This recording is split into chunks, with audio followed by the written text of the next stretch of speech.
welcome to Fukuoka. This city is such a gem filled with lots of scrumptious eats, scenic landmarks, vintage shopping, and day trips. So without further ado, let's get started. We arrived pretty late, but Hakata Station was still as bright as ever, especially since it was late November. Christmas was just around the corner, and Christmas markets were set up throughout the city. One of the biggest ones was right here outside of Hakata Station. I hear that there's usually events popping up here throughout the year, so I'm sure there'll be something to look forward to, even if you're not visiting around the holidays. But let's be real, after hours of traveling, our first mission was food. And in Fukuoka, that means one thing: ramen.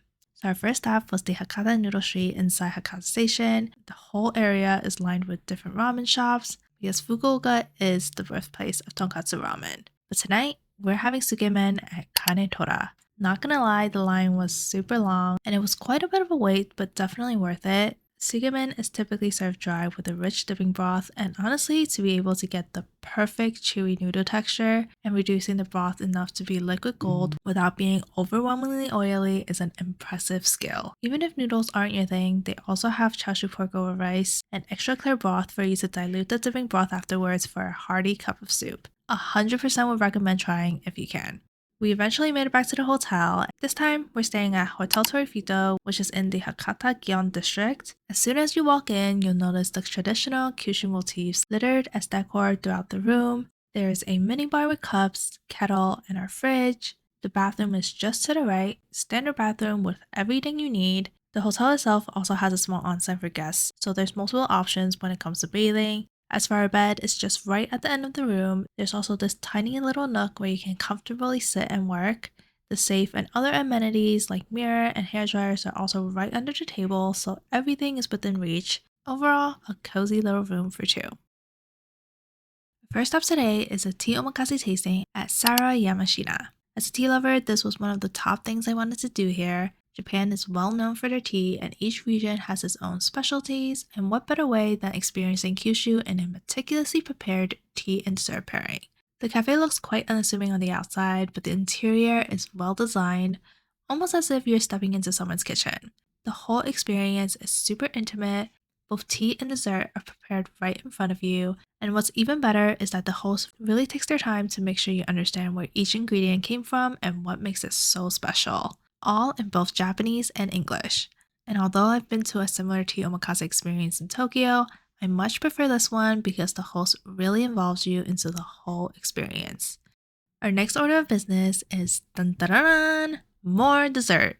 Now hear me out, if you love sweets, specifically choux cream, kohakudo is a must try. Only catch is their schedule varies each month and sold at a first come first served basis. Lucky for me, today was opening day, and even though they had just opened 30 minutes ago, lines were long and options were limited.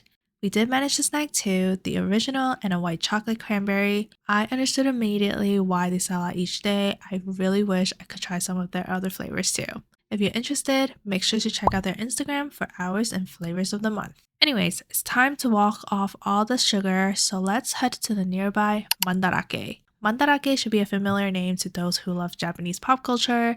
Its stores are filled to the brim with everything Japanese pop culture has to offer, though I will say this location was really well organized and prices were arguably better than their more popular locations in Tokyo, so as you can imagine, we may have done some damage. But that's not going to deter us from grabbing a taxi to our next stop, the famous Takayama Pawn Shop. We've all heard about how amazing luxury shopping is in Japan, and in Kyushu, Takayama Pawn Shop is the place to be. Look at the amount of designer inventory they had. This whole floor was dedicated to rows and rows of LV, Chanel, watches, and even clothing. Pricing will vary depending on condition and when they receive the bag, so if you guys are curious, here's a quick little montage with prices for you to gauge.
By the time we made it out of the store, the sun was starting to set, but we are not done yet, because just down the block is another secondhand shop called Second Street. Honestly, compared to Takayama, the luxury selection here is definitely much more limited.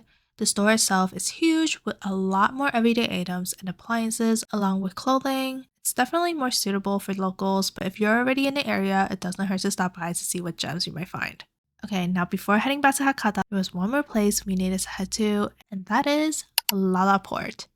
Honestly, we had no business coming here aside from visiting this life-size RX-93 FF new Gundam. We visited the Udon Gundam in Odaiba, Tokyo a couple of times along with the RX-78F00 in the now closed Gundam factory in Yokohama, but this was our first time visiting the Fukuoka one. The mall itself is humongous. You can literally spend multiple days in here, but they do have a Gundam Side F, and since each Gundam has its own area limited model kit, we decided to come to test our luck.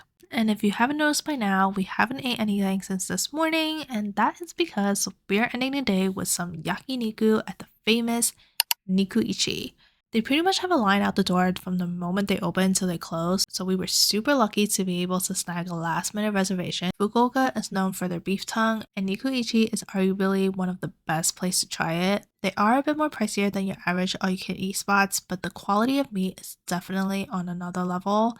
We also love that it's charcoal grilled, so you get that nice smoky flavor infused into each piece. Their side dishes, like the cold noodles, were also really well done. They definitely deserve to have a line out the door, but I highly recommend trying to snag a reservation on their website if you can.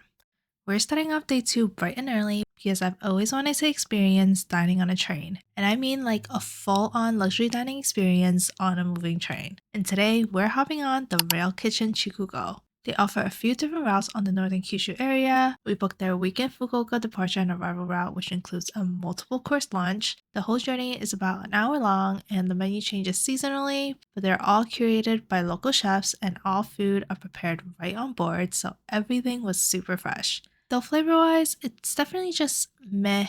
It's not the best or worst meal you'll have, but maybe the auto menu just didn't resonate with me, but it honestly wasn't mind-blowing. The main selling point of this dining experience though was definitely the vibes and how adorable the decor of the train was. There were just so much photo ops inside and outside of the train. The journey includes a 20-minute pit stop for you to take as many pictures as you like. The crew was hospitable and they'll encourage and help you to take as much photos and videos as you like. Not to mention, the whole experience is super immersive. You get to meet the conductor, clip your ticket as a souvenir, stamp your own menu. Definitely a super unique dining experience. Highly recommend trying at least once in your life.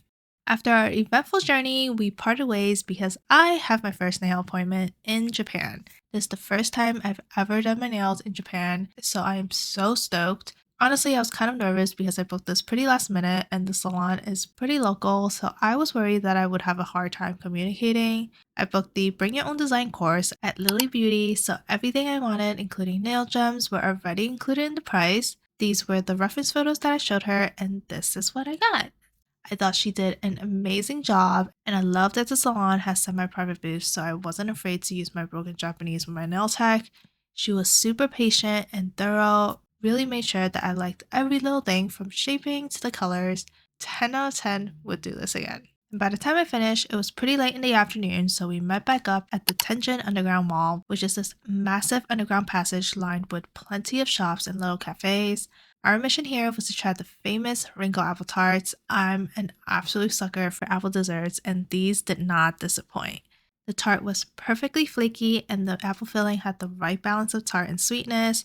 Really wish we got more because these were so good.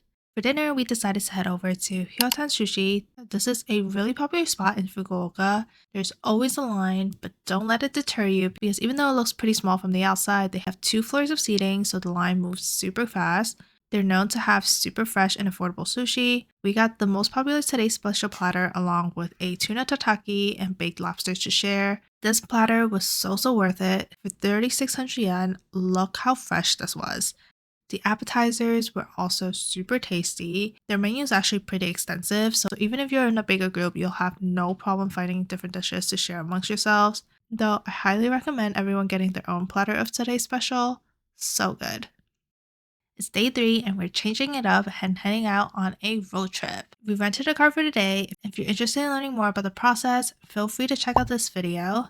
But anyways, we're heading to Itoshima. This island has been on my bucket list for ages, specifically for this torii gate right here. I literally have this place bookmarked for 10 years, but of course, it decides to be super windy and rainy the day I finally come. But it's okay because this meant we had the whole beach to ourselves, kind of. Only those who were desperate enough was able to get around this giant puddle, but pro tip, there's actually a small entrance and pathway to the right that leads directly to the beach. The torii gate is part of the Shionomisaki shrine, whose deity is believed to protect fishermen, and there's also a couple stone behind it, and legend says it'll grant love. On a good day, especially during low tide, you'll be able to step right under the torii gate for a cute pic and get a closer view of the couple stone behind it. But even though I wasn't able to do that this time around, I'm glad to be able to check this place off my bucket list. After taking our pics, we headed down the shores where there's a bunch of photo spots, including stairways to heaven, swings, etc. We didn't spend too much time here, but if you're interested, I highly recommend bookmarking the Zao main restaurant to easily find the spot. The reason why we didn't spend too much time here is because we had to head back up the shore right at 10 a.m. to snag a seat at Itoshima Seafood. They're known for their beautiful seafood dons, and because it's located right by the ocean, they also have these huge windows where you can snap the most perfect picture of your food.